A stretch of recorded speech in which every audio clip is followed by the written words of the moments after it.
Salam outsiders, bon la famille, écoutez, ouais c'était un bon match, c'était un excellent match, finale d'Europa League, Atlético Madrid, Marseille, on s'attendait tous à ce que l'Atlético gagne. Faut qu'on soit sérieux quoi, les gars, faut qu'on soit honnête sincèrement. Il y avait de l'euphorie autour de Marseille, Jean-Michel Aulas on va la gagner chez toi, Jean-Michel Aulas on va tout casser chez toi. Mais derrière tu le voyais en fait, tu voyais que on savait tous que si tu mets le 11 Atlético face au 11 de Marseille, on savait que le 11 Atlético était beaucoup plus talentueux, beaucoup plus serein, meilleur que celui de Marseille. Ça s'est vu aujourd'hui quand même à un moment donné. D'abord, avant de commencer quand même, avant de commencer à tirer sur les mecs, faut qu'on soit sérieux, il faut applaudir cette équipe de l'OM. Sincèrement, il faut l'applaudir. Parce que ce que l'OM a fait aujourd'hui, c'est pas facile. Aller dans une finale de coupe européenne, dans le niveau qu'il y a aujourd'hui, dans le marché qu'il y a aujourd'hui, etc. Avec cet effectif-là, en toute honnêteté, respect aux Marseillais, respect à Rudy Garcia. Le taf, il l'a fait. Tout ce qu'il fallait faire, ils l'ont fait. Ils n'ont pas de regrets. Ils ont perdu 3-0 certes, mais face à une équipe bien meilleure qu'elle. Si on en vient au match lui-même en tant que tel, je te dis qu'en fait les Marseillais ils sont presque à domicile, ils sont à Lyon, il y a une ambiance, il y a un truc de fou. Dès ce matin à 10 h tu vas au Vieux-Port à Marseille, il y avait les gars qui lançaient les fumigènes,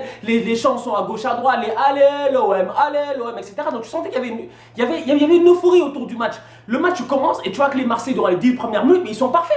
Ils sont parfaits les Marseillais. Zambo Anguissa, il ramasse tout ce qu'il y a en fait, tout ce qu'il y a, il récupère. Durant les 15 premières minutes du match, tout ballon qu'il y a dans le milieu de terrain, Zambo Anguissa est là, il a mis un pied. Soit il récupère le ballon, soit il fait une bonne passe. Le match en tant que tel, tu le vois, toutes les 15-20 premières minutes sont juste parfaites. Jusqu'à la passe de Mandanda. Mais Mandanda, qu'est-ce que tu fais comme ça? Sincèrement, à un moment donné aussi, il y a des choses qui sont trop faciles en fait. On se pose des questions. Après, les gens vont dire, ouais, la critique est facile. Mais non, elle n'est pas facile. Mandanda, avec l'âge qu'il a, l'expérience qu'il a, il n'a pas le droit, je dis bien, il n'a pas le droit de donner un ballon comme ça dans l'axe. C'est même pas un ballon qu'il donne, c'est pas une passe, c'est un dégagement, mec. Il n'y a pas un milieu de terrain défensif aujourd'hui au monde qui aurait pu arrêter ce ballon-là. Je dis de Busquets à Kanté, en passant par Fernandinho et n'importe qui, tu leur donnes le même ballon, ils ratent le contrôle. Ils ratent leur contrôle. Comme Zambo Anguissa en fait. Le pauvre, il prend un boulet de canon de la part de Mandanda dans l'axe. Dans l'axe. Pour une des premières règles qu'on t'apprend quand même au foot, c'est de ne pas dégager dans l'axe quand même. Même les gars qui ne jouent pas au foot, ils savent. Même à FIFA, tu sais que tu ne dois pas dégager dans l'axe. Il met le ballon en plein axe. Évidemment, ça pécache parce que c'est dans un match où, tu vois, c'est un moment où Marseille gère. Marseille joue bien. Et juste avant, quelques minutes avant, au début du match, il y a une action pour Valère Germain. Mais Valère Germain, mais tue le match, frère. Mais tue le match, Valère Germain. Le 1-2 avec Payet, il va très bien. Payet Thauvin, ça va très très vite. 1-2, il donne à Valère Germain, c'est une super bonne passe. Le mec, il bat le hors-jeu. Un contre un, il a raté le cadre. Il n'a même pas cadré. C'est-à-dire que il a complètement raté le cadre. En fait, il a complètement raté le cadre, Germain. Et à ce moment-là, tu te dis, si Germain marque, peut-être que Marseille peut gagner cette finale-là. Peut-être que si Germain marque, peut-être que le match va aller autrement. Mais non, Germain rate cette occasion-là. Marseille, ils vont à la mi-temps 1-0, mais ils savent qu'ils ont donné le but à l'Atlético. En allant à la mi-temps, je te dis que Marseille ne joue pas mal. Non, Ocampos, il est sur le terrain, sur le côté, il est chaud comme n'importe quoi. Il fait des passements de jambes à gauche, des passements de jambes à droite. D'ailleurs, en parlant de Ocampos, ça me permet de revenir sur le changement de Rudy Garcia, que personne ne comprend à un moment donné. 55e, 56e, il fait sortir Ocampos qui est le meilleur joueur sur le terrain. Et pourtant, il laisse sur le terrain Florian Thauvin qu'on n'a pas vu pendant 90 minutes. Il laisse sur le terrain Valère Germain qui n'a pas pesé une seule fois. Et il fait sortir Ocampos pour faire rentrer NJ à sa place. À partir de ce moment-là, il aurait pu faire rentrer NJ et le mettre en pointe. Je sais pas. Tente quelque chose, mais ne sort pas le joueur le plus affûté, le joueur le plus dangereux, le joueur qui crée quelque chose, ne le sort pas. Ocampos, il sort d'ailleurs, il est fâché. Et quand il sort, il n'y a plus rien qui se passe sur le côté. Il fait monter Morgan Sanson, il fait redescendre Maxime Lopez. Et Morgan Sanson devant, ça pèse pas lourd. Donc aujourd'hui, en fait, tu te rends compte que l'OM n'a pas fait un mauvais match. Non, ils sont juste tombés face à une équipe qui est bien plus juste qu'elle, bien meilleure qu'elle. Oblak ne fait pas les bêtises comme Mandanda a fait. Voilà où est la différence. Griezmann, même action que Valère Germain, il la marque. Quand on lui donne le ballon sur le deuxième but, il pousse un peu le ballon une fois, deux fois. La troisième fois, tu as l'impression qu'il a trop poussé, mais non, il fait une petite pichenette, il la soulève, la balle, elle fait chut.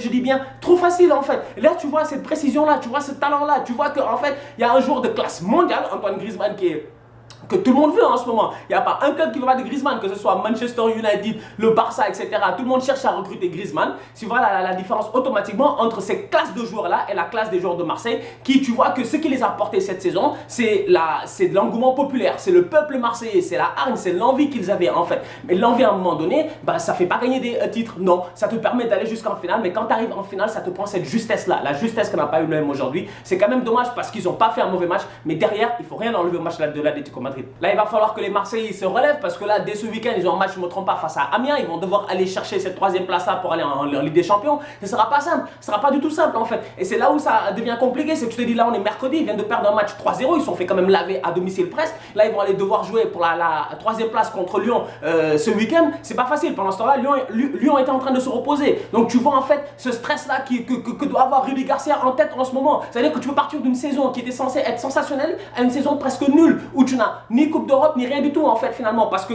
ce que l'OM cherche réellement, c'est pas la Liga Europa encore une fois. Non, c'est la Champions League. C'est le Champions Project. Donc aujourd'hui, s'ils doivent retourner en Liga Europa l'année prochaine, oui, c'est pas mauvais. Mais derrière, c'était pas l'objectif du club. Et donc, ça se voit encore une fois. Ils sont passés à ça d'être qualifiés automatiquement en finale de Ligue des Champions. Mais ça s'est joué sur un Griezmann, sur un Oblak, sur un Godin, sur des joueurs d'expérience qui aujourd'hui n'ont pas paniqué. De l'autre côté, tu as des mecs aujourd'hui, sincèrement, on les a cherchés. Thauvin, on peut parler jusqu'à demain, il a fait une superbe saison, mais aujourd'hui, il était abonné absent. C'est quand même dommage. Payet, il se blesse après 10 minutes.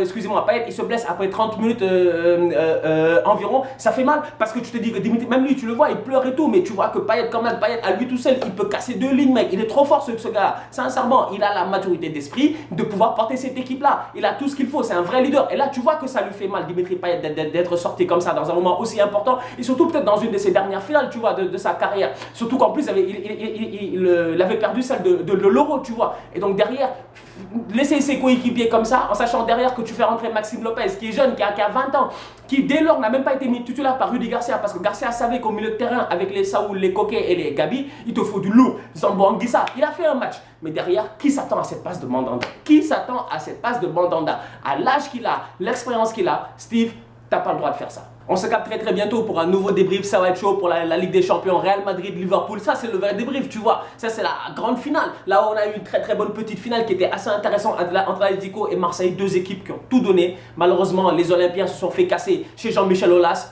Ils n'ont pas tout gagné. C'est malheureux, c'est le foot, c'est comme ça. Dans tous les cas, c'est la meilleure équipe qui a gagné. Et c'est l'Atlético, sincèrement. Et Marseille n'a pas démérité. Marseille a fait une très belle saison. Marseille, aujourd'hui, si tu es fan de l'OM, tu dois être fier. Parce que l'équipe là, c'est qu'elle a donné cette saison avec les joueurs qu'ils ont. Tu vois la différence dans l'effectif. Quand même, c'est quand même assez impressionnant. Donc, félicitations aux Marseillais. On se capte très bientôt. Nouveau débrief, tous ensemble, tous outsiders. 2018, c'est notre année.